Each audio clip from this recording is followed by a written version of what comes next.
Après une explosion du nombre de vols à main armée au niveau national, les autorités ont mis en place il y a 2 ans un vaste plan anti-braquage. Depuis, les policiers de Grenoble sont confrontés à une autre catégorie de braqueurs beaucoup plus dure à appréhender.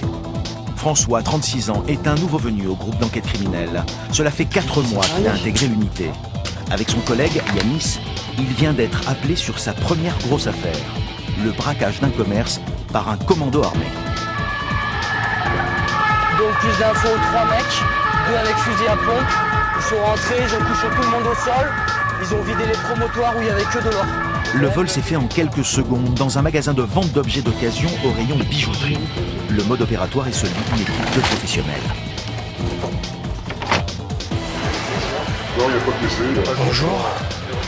Rien n'a été touché pour l'instant? Non, c'est le secteur, c'est la limite de vitrine là. Ils ont touché quoi là? Ils ont ouvert comment? Alors, je ne sais pas exactement sur quelle caisse ils ont. Il y en a un qui a sauté par derrière. Ils ont cassé les carreaux, vous voyez, qui sont à l'intérieur. D'accord. Ils ont pris tout ce qu'il y a et ils sont repartis au cœur. D'après François, les braqueurs avaient probablement repéré les lieux. Ils n'ont volé que des bijoux en or, entre 15 et 20 000 euros de butin quand même. Ils étaient typés quoi? Européens, pays de l'Est, maghrébins? Peut-être pays de l'Est, ouais. Plutôt pays de l'Est? Ouais. J'ai vu une personne avec une cagoule et un fusil. Ouais. Le fusil, comme ça, à chaud. Pas bien, mais elle aurait du fusil d'assaut, quoi. Ça ressemble plus à un fusil de chasse ou une mitrailleuse comme ils ont dans l'armée? Ils sont rentrés. Il y en a un qui reste au volant de sa bagnole. Un conducteur attendait les 2 braqueurs. Les visages cagoulés, les mains gantées, le commando n'a laissé aucun indice derrière lui, hormis une empreinte de chaussure. A priori, ils ont dû chevaucher par-dessus le bas-flanc avec le pied parce que quand on voit avec le contre-jour, on voit une trace de chaussure sur le bas-flanc. Ça peut toujours nous servir si les gens sont identifiés dans le cadre d'une perquisition, si on retrouve une paire de chaussures qui a la même empreinte qui correspond, donc ça peut être un élément, c'est pas forcément l'élément décisif, mais ça peut être un élément qui peut laisser penser que c'est la même paire de chaussures. Face à des équipes si bien organisées, la tâche des enquêteurs est complexe.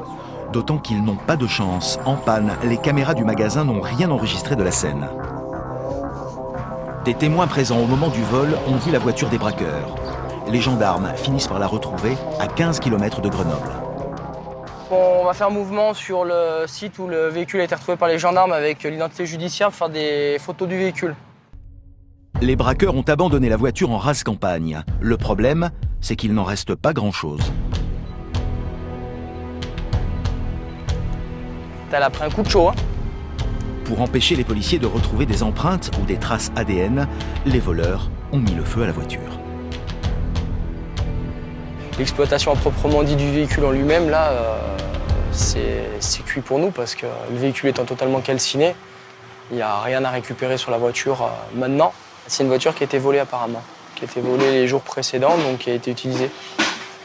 Donc généralement, ça sert de première voiture et après, il y a ce qu'on appelle généralement une voiture tampon ou un véhicule tampon qui attend à une autre zone et qui récupère les braqueurs pour pouvoir se sauver après.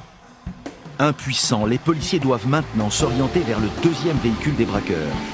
Ils vont éplucher les images des caméras installées sur le réseau routier. Mais François le sait, cette affaire peut prendre beaucoup de temps. Les braquages sont souvent les plus durs à résoudre. T'as aimé cette vidéo? Alors c'est simple, abonne-toi. Clique sur le lien en dessous.